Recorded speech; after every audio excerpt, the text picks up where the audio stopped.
Slums లలో వాళ్ళ కదలికలు ఎక్కువ ఉన్నాయి, జాగ్రత్తగా ఉండండి. వాళ్ళు పెట్టేటువంటి మెసేజ్లన్నీ ఫారిన్ కంట్రీస్ నుంచి వస్తా ఉన్నాయి, జాగ్రత్తగా ఉండండి. సిమ్ములు ఇవ్వమని పాకిస్తాన్ కి బంగ్లాదేశ్ కి పంపించి అక్కడి నుంచి ఆపరేట్ చేస్తా ఉన్నారు.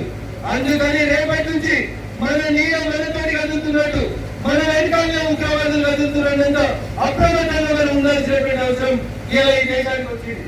ఎందుకంటే నరేంద్ర మోడీ గారి నాయకత్వాన్ని ప్రపంచం అంతా స్వాగతిస్తుంటే ఏదో ఒక రకంగా నిలబెట్టలు వేసుకున్నారు కదా.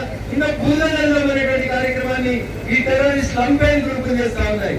అందుకని మనం చేయాల్సింది మాటలు మీకు ఇవ్వాల్సిన అవసరం లేదు, తుపాకి పెట్టాల్సిన అవసరం లేదు. నీ ఇంటి పక్కన ఏం జరుగుతుంది, నీ ఇంటి పక్కన ఉన్నటువంటి వ్యక్తుల కదలికలు ఎట్లున్నాయి, అందులో ఏమైనా అనుమానాస్పదమైన కదలికలు ఉంటే ఖచ్చితంగా మనమందరం కూడా సంఘటితమై వాళ్ళందరినీ ఎదుర్కోవాలని చెప్పి సందర్భంగా తెలియజేస్తూ మరొకసారి తిరంగ ర్యాలీలో పాల్గొన్నటువంటి అన్ని సంఘాల పెద్దలకి, అన్ని ప్రాంతాల నుంచి ఇక్కడికి ఇచ్చేసినటువంటి యువకులకి, పార్టీ నాయకులకి, మహిళ